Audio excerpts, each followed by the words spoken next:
जब हमारा कांग्रेस का राज ही बन जाएगा तो हम सड़कों पे थोड़े उतरेंगे। हम तो पेन की ताकत से काम करेंगे। जयपुर जाटों की बहू है और जयपुर के चारों तरफ जाट है। ये सबसे बड़ा जिम्मेदार कौन है जो पेपर लीक हो रहे हैं? इसके लिए सबसे बड़ा जिम्मेदार है खुद धर्मेंद्र प्रधान।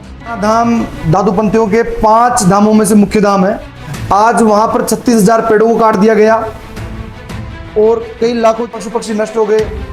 तो वहाँ आंदोलन कर रहे हैं। 1.5 महीने से वहाँ के संत वहाँ बैठे हैं। हाँ, हनुमान बेनीवाल जी के आने से यह आंदोलन एक बड़ा रूप ले रहा है। जैसे आपने हनुमान बेनीवाल जी की बात करी तो उनके पीछे लोग अपने आप चलते हैं। दीवानगी है उनकी। वो घर से अपनी एक गाड़ी से निकलते हैं और पीछे हजारों गाड़ियों का काफिला उनके पीछे हो जाता है। नमस्कार, मैं पवन मिर्दा और आप देख रहे हैं द अनफिल्टर्ड पवन। आज हमारे साथ है राजेंद्र चौधरी जी, जयपुर ग्रामीण से जिला अध्यक्ष हैं एनएसयूआई के और लगातार संघर्ष कर रहे हैं, छात्रों के हितों की लड़ाई लड़ रहे हैं। छोटा सा इंट्रोडक्शन देंगे हमारे दर्शकों को राजेंद्र जी। नमस्कार मेरे भाइयों, मैं राजेंद्र चौधरी, जिला अध्यक्ष जयपुर ग्रामीण एनएसयूआई फागी। ये आपको कब प्रेरणा मिली पॉलिटिक्स ज्वाइन करने की? कब ये विचारधारा बनी कि अब तो नेता ही बनेंगे? तो इसका मेन कारण है कि मैं सुबोध कॉलेज में फॉर्म भरने गया था 2012 में। तब वहाँ की भीड़ को देखकर, वहाँ जब चुनाव हो रहे थे उस भीड़ को देखकर इच्छा हुई कि यार ये क्या चल रहा है। फिर मैंने एक मूवी देखी। उसके बाद में वही स्टूडेंट पॉलिटिक्स पे मूवी चल रही थी। उसके बाद मेरा नंबर बीकॉम में वहाँ आया। मैंने वहाँ से एडमिशन कटाया।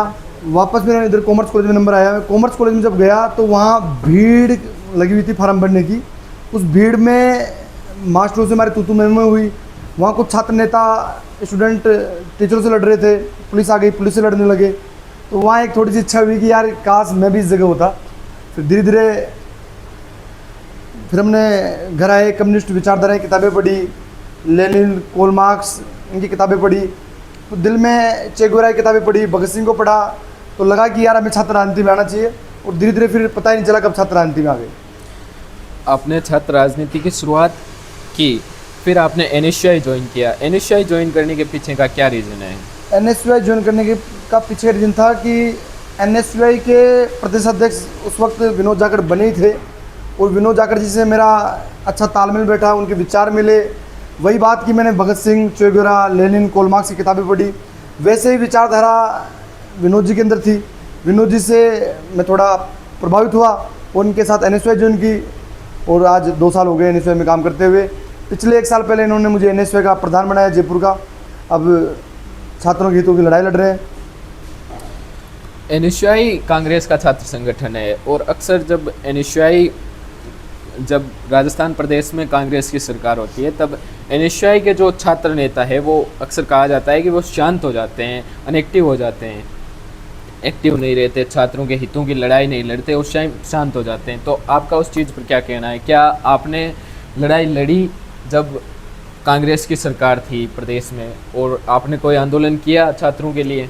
देखिए, एनएसयूआई देश का सबसे बड़ा छात्र विंग है और ये राज आए या ना आए, ये लोग हकों के लिए लड़ते हैं।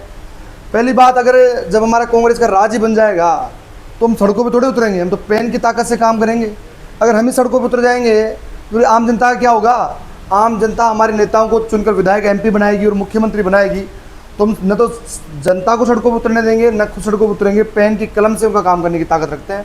बाकी एनएसयूआई अगर सरकार में कोई खामियां होती है तो लड़ते हैं। उस वक्त जब अभिषेक जी चौधरी प्रदेश अध्यक्ष थे, उन्होंने जब छात्र आंदोलन बंद हुए, छात्र चुनाव बंद हुए, तो उन्होंने एक बड़ा आंदोलन मूवमेंट खड़ा किया। पहली बार एनएसयूआई ने ही ये आंदोलन चालू किया था कि छात्र संघ चुनाव होने चाहिए, जब कांग्रेस का ही राज था। एबीवीपी और एनएसयूआई दोनों बहुत बड़े छात्र संगठन है और आपके हिसाब से एबीवीपी और एनएसयूआई में कितना बड़ा डिफरेंस है? देखिए, दोनों ही छात्रों के मुद्दों के लिए लड़ते हैं, लेकिन एबीवीपी एक ऐसा कल्चर है कि ये लोग नेताओं को काम में लेते हैं, छात्र नेताओं को काम में लेते हैं, लेकिन उनको आगे आने का मौका नहीं देते। ये एमएलए, एमपी बनने का मौका बिल्कुल नहीं देते। इसके विपरीत आप एनएसयूआई को देखोगे तो ये एनएसयूआई संगठन को हमेशा कांग्रेस के नेताओं ने सींचा है और एनएसयूआई के नेताओं ने भी बड़ी ईमानदारी से कांग्रेस के लिए काम किया है और एनएसयूआई के नेताओं को कांग्रेस पार्टी एमएलए, एमपी बनने का मौका देती है। और इसका उदाहरण राजस्थान में बड़े बड़े नेता हैं, स्वयं अभिषेक जी चौधरी, अनिल जी चोपड़ा, अभिमन्यु जी पूनिया, इंद्राज गुजर, मनीष जी यादव। ये ऐसे लोग हैं, ऐसे नौजवान हैं जो छात्र नेता थे NSUI के और आज MLA हैं। स्वयं अशोक गहलोत जी जो देश इस राजस्थान प्रदेश के मुख्यमंत्री रहे, वह NSUI के प्रधान रहे राजस्थान के, उनको आज मुख्यमंत्री बनने का सौभाग्य मिला, 3 बार वो मुख्यमंत्री बने। तो NSUI के अंदर लीडरशिप, जो आगे की लीडरशिप है, वो हमें मौका देती है। आपने विश्वविद्यालय से चुनाव भी लड़ा, तो आपके हिसाब से विश्वविद्यालय के जो छात्र हैं उनके लिए सबसे बड़ी समस्याएं क्या है? देखो, जब विश्वविद्यालय की सबसे बड़ी समस्याएं राजस्थान विश्वविद्यालय के मुख्य गेट से चालू हो जाती है। जब बारिश होती है वहाँ पर, तो मुख्य गेट में पानी भर जाता है और यहाँ तक पानी भरा रहता है, घुटनों तक। कोई देखने वाला नहीं है। आप अंदर जाओगे, जब आप क्लासरूम में जाओगे तो क्लासरूम में पंखे उल्टे लटके रहते हैं, टीचर समय पे आते नहीं है। एडम ब्लॉक में आप समस्याओं को लेकर जाओगे तो आप पूछोगे साहब बाबू साहब कहाँ गए, तो बाबू पता लगे चाय पीने में व्यस्त है। टीचर 2-3 महीने तक गोवा की ट्रिप पे चले जाते हैं, इनका कोई पता ही नहीं है। कुलपति, जो भी वर्तमान में जो कुलपति है, कुलगुरु है, ये RSS का कच्छा पहन के घूम रहे हैं। ये लोग पूरे टीचर RSS का कच्छा पहन के घूम रहे हैं। इनको RSS से मतलब है, छात्रों से कोई मतलब नहीं है। ये लोग ये देख रहे हैं कि कैसे हम कुलपति बन जाएं, और जो कुलपति है वो सोच रहे हैं कि कैसे हम राज्यपाल बन जाएं। इस प्रकार इन्होंने शिक्षा को बेचने का काम किया है। ये लोग दलाल बन के घूम रहे हैं। इन्होंने यूनिवर्सिटी को लूटने का काम कर रखा है। आजकल जो पॉलिटिक्स है, छात्र राजनीति है, वो ग्राउंड पे ना होकर सोशल मीडिया पर ज़्यादा डाइवर्ट हो गई है। तो जो छात्र नेता है, बहुत सारे छात्र नेता है जो वास्तविकता में स्टूडेंट के मुद्दे तभी उठाते हैं जब उनकी एक रील बन जाए, फिर वो चले जाते हैं। 5 मिनट के लिए उनकी रील बन जाती है, तब तक वो मुद्दा उठाते हैं, फिर चले जाते हैं। उन पर आप क्या कहना चाहोगे? हाँ, इसमें थोड़ी बहुत सच्चाई है, क्योंकि ये चीज़ें पिछले 3-4 सालों से होने लगी है। पहले ऐसा कुछ नहीं था। हम 2012 से छात्र क्रांति में, हमारे टाइम ऐसा कुछ नहीं होता था। छात्र नेता बड़ी ईमानदारी से लड़ाई लड़ते थे, आज भी बड़ी ईमानदारी से लड़ाई लड़ रहे हैं। और जो नेता बड़े स्तर पर जा रहे हैं धीरे धीरे, वे वास्तव में ईमानदारी से लड़ाई लड़ रहे हैं। बाकी जो रीलबाज हैं, डेमोबाज लड़के हैं, इनको संगठन में मौका नहीं मिलता है। और संगठन में मौका भी मिलता है तो ये इस चीज़ को भुना नहीं पाते हैं। ये केवल अपने रील के लिए काम करते हैं। अगर रील के लिए काम करेंगे तो वो नेता मेरे हिसाब से आगे भी नहीं बढ़ पाएंगे, संगठन भी उनको मौका नहीं देंगे। राजेंद्र चौधरी की सबसे बड़ी ताकत क्या है? जयपुर ग्रामीण के स्टूडेंट, जयपुर ग्रामीण के किसान, नौजवान के बच्चे मेरी सबसे बड़ी ताकत है।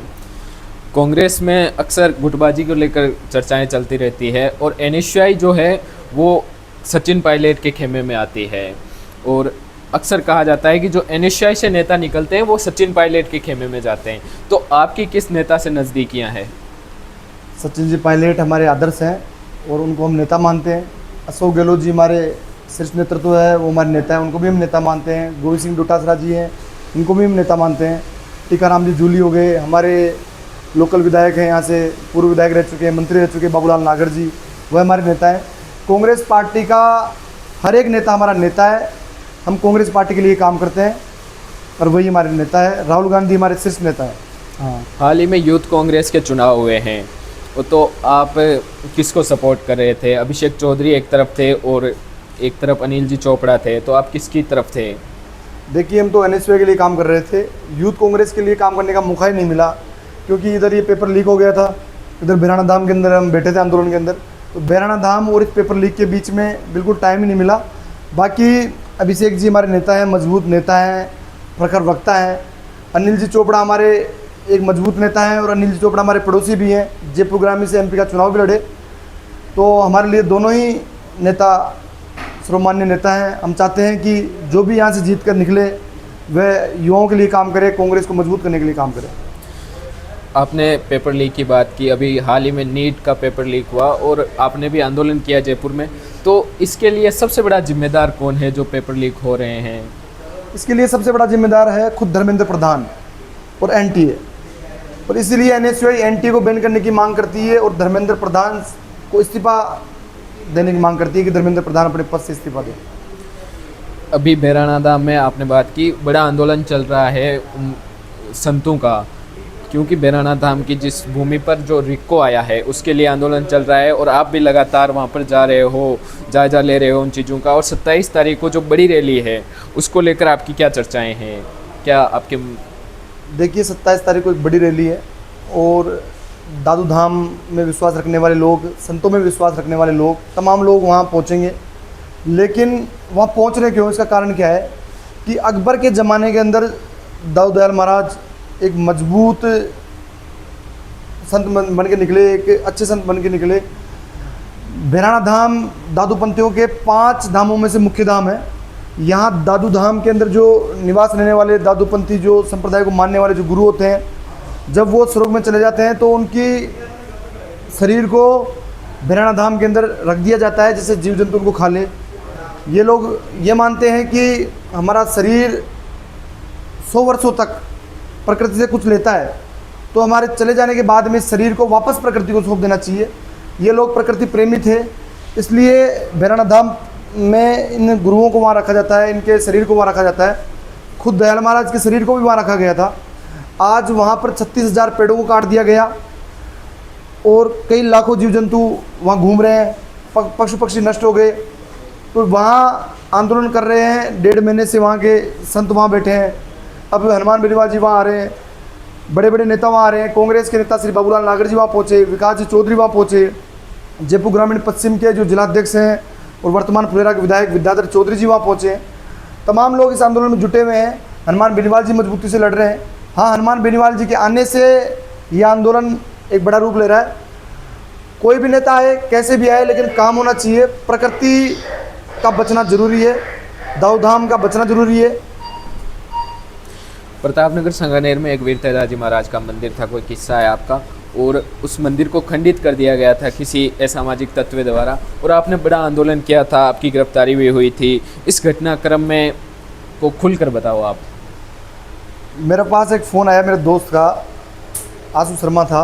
वो बोलता है कि भाई यहाँ तेजाजी महाराज के बाहर कोई दंगा हो गया शायद, तुम पहुँचो। तो मैं यहाँ से 4 किलोमीटर दूर था, तो मैंने अपने दोस्तों को फ़ोन किया। बगल में एक हॉस्टल था, वहाँ मेरे दोस्त अशोक गुजर, योगेश रावत, इन लोगों ने मुझे कहा कि नेताजी अपन चलते हैं।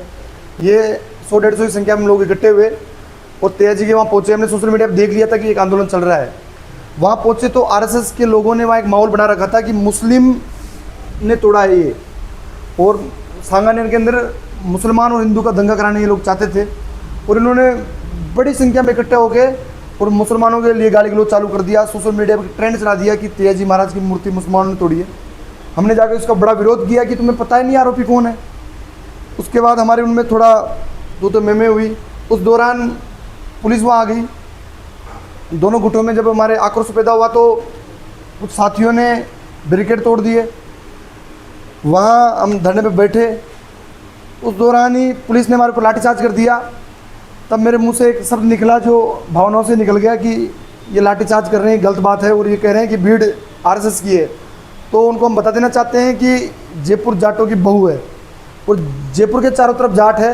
हमें किसी आरएसएस की आवश्यकता नहीं है। किसान मजदूर को में मजबूत है। गुजर तेजाजी महाराज को मानते हैं, यादव तेजाजी महाराज को मानते हैं, मीणा तेजाजी महाराज को मानते हैं। तो हमें किसी की आवश्यकता नहीं है। किसान को मजबूत है, किसी आरएसएस संगठन की हमें आवश्यकता नहीं है जो मुसलमानों और हिंदुओं को लड़ाए। तो ये मेरा एक 30 सेकंड का एक टाइटल काट दिया गया कि जयपुर जाटों की बहू है। ये चर्चा में भी रहा। रात को हमें पुलिस ने 1:30 बजे करीब छोड़ा। उस वक्त हनुमान बेनीवाल जी के आने के बाद मैंने साइन किए और हमें छोड़ दिया गया। वहाँ श्री लालचंद कटारिया जी, हमारे मालपुरा के विधायक कन्हैयालाल चौधरी जी भी वहाँ थे, कुलदीप धनखड़ जी भी वहाँ आए थे, और वहाँ कई जाट नेता जो जाट मंत्री थे वो आए थे। जाबर सिंह खर्रा जी भी वहाँ मौजूद थे। लेकिन हमने हनुमान बेनीवाल जी के आने के बाद वहाँ हस्ताक्षर किए, क्योंकि हमें विश्वास था कि जाट कौम की मांग और तेजाजी की मांग ये सुबह से ही हनुमान बेनीवाल ने अपने ट्विटर पर डाल दिया था। तो जब हनुमान जी कहेंगे तभी हम साइन करेंगे। और उनके आने के बाद मैंने हस्ताक्षर किए और हम बाहर आए। वह मुकदमे आज चल रहे हैं, लेकिन पुलिस हमारा अभी कुछ नहीं कर रही है, प्रशासन कुछ नहीं कर रहा है, क्योंकि उसमें हम गलत थे ही नहीं। हनुमान जी ने वहाँ हस्ताक्षर करवाए और ये कहा कि बच्चों को आप बाद में डिस्टर्ब नहीं करोगे और मुकदमे वापस ले लेंगे। अभी इस पर प्रक्रिया चल रही है, जल्द मुकदमे भी वापस ले लिए जाएंगे। कुछ ऐसे नेता जो छात्र राजनीति में बहुत बड़े ऊंचे कद पर है, तो उनका नाम लूँगा, आप प्रतिक्रिया दीजिएगा। हनुमान बेनीवाल मजबूत, ईमानदार और स्पष्ट छवि के नेता हैं, बेबाक नेता हैं। रविंदर सिंह भाटी स्मार्ट और अपनी बातों को मजबूती से रखने वाले, लोगों में जो लोगों की विचारधारा है उस प्रकार की बात करके लोगों में अपनी एक स्पष्ट छवि छोड़ने वाले नेता हैं। निर्मल चौधरी जो आपकी अनुयायी से ही आते हैं। निर्मल चौधरी एक स्मार्ट लीडर हैं और समय के आधार पर अपने आप को चेंज करते हैं, समय के आधार पर ही चलते हैं।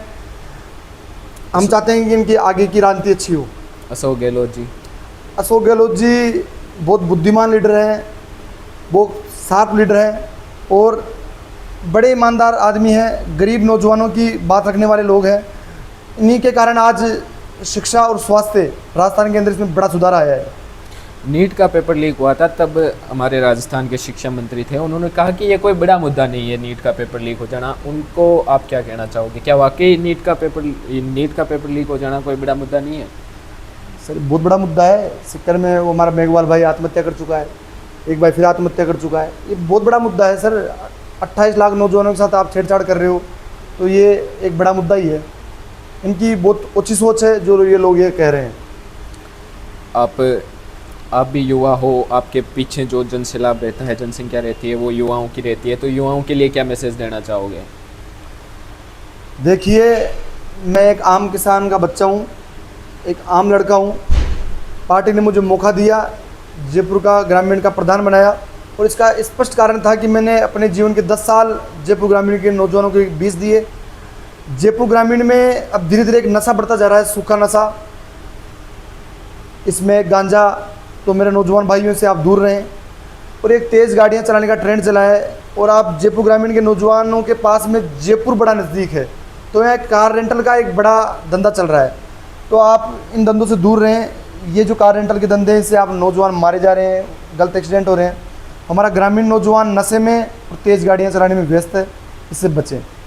तेज़ गाड़ियाँ चलाने की आपने बात कही। आजकल जो नेता है वो बड़ा काफिला अपने साथ लेकर चलते हैं, जो अक्सर युवा नेता है, जो उनका जो काफिला उन लोग लेकर चलते हैं, उसके बारे में आपका क्या कहना है? क्या काफिले के बिना क्या भीड़ एकजुट नहीं हो पाती, या फिर जो छात्र नेता है अक्सर वो अपना डेमो सेट करना चाहते हैं? देखिए, काफिला, डेमो और राजनीति, इसमें एक अंतर है कि जो काफिला लेकर चलते हैं, अगर काफिला जनता अपने आप बना रही है आपके लिए, तो एक अच्छी चीज़ है कि आप घर से निकले और जनता आपके साथ चलने लगी पीछे पीछे, तो अच्छी बात है, आपकी लोकप्रियता है। जैसे आपने हनुमान बेनीवाल जी की बात करी, तो उनके पीछे लोग अपने आप चलते हैं, दीवानगी है उनकी। वो घर से अपनी एक गाड़ी से निकलते हैं और पीछे हजारों गाड़ियों का काफिला उनके पीछे हो जाता है। सचिन जी पायलट साहब हो गए, उनके पीछे एक बड़ा काफिला चलता है। लेकिन यही आप बात करें कि घर से स्वयं ही 20 गाड़ियाँ लेकर निकल रहे हैं आप, और रोज़ यही काम है आपका, कैफे का उद्घाटन में 20 गाड़ियाँ लेके जा रहे हो आप, कहीं और प्रोग्रामों में आप 20 गाड़ियाँ लेके जा रहे हो, आप काफिला ज़बरदस्ती बना रहे हो, तो ये गलत है। आप अपनी राजनीति में ध्यान दें, आप हकों की लड़ाई लड़ने में ध्यान दें, तो ज़्यादा ठीक रहेगा। बाकी अगर काफिला अपने आप बन रहा है तो अच्छी चीज़ है, जनता आपको लोकप्रिय मानती है, जनता आपको आगे बढ़ाना चाहती है, तो अच्छी बात है। आप राजनीति में पूर्णतः सक्रिय हो, राजनीति में किसको अपना आइडियल मानते हो? राजनीति में मेरा आइडियल भगत सिंह। नहीं, प्रेजेंट टाइम किस नेता को अपना आइडियल मानते हो? प्रेजेंट टाइम में मेरा आइडियल विनोद जाखड़। ठीक है सर, बहुत बहुत धन्यवाद। आज राजेंद्र चौधरी जी हमारे साथ जुड़े और बहुत सारी बातचीत की हमने। बहुत बहुत धन्यवाद, आपका कीमती वक्त हमें दिया, हमारे प्लेटफॉर्म को दिया। बहुत बहुत धन्यवाद सर।